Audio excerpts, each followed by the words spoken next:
हाय, आज आम्ही गेलो मूव्ही बघण्यासाठी. पण त्याआधी घरातलं जेवण बनवून घेतलं.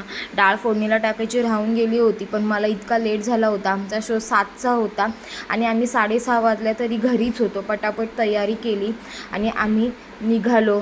ऑटोसुद्धा पटकन भेटली, त्यामुळे आम्हाला जास्त काही वेळ लागला नाही. फक्त 10 मिनटं राहिलेली होते आणि आम्ही अजून बाहेरच होतो. पटापट मॉलला पोचलो. फायनली आम्ही थिएटरमध्ये पोहोचलो.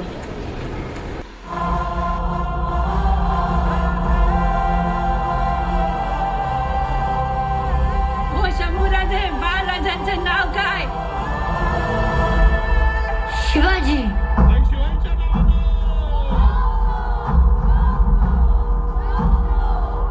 इंटरवलमध्ये थोडेफार फोटोशूट वगैरे केलं आणि अनयाने तर हट्टच धरला होता की मी पिक्चर बघायला जाताना हा ऑरेंजच कुर्ता घालीन. पिक्चर खूप छान आहे, तुम्हीसुद्धा जाऊन नक्की बघा. त्यानंतर आम्ही घरी यायला निघालो. घरी आल्यानंतर मला तर शॉकच बसला. चक्क दिनेशने आज वरण फोडणीला टाकलं होतं. दिनेशला तसं काही कुकिंग करता येत नाही, पण त्यांनी मस्त असं वरण बनवलं होतं. मग आम्ही जेवून घेतले. असा होता आजचा व्लॉग. भेटूया नेक्स्ट व्लॉगमध्ये. बाय.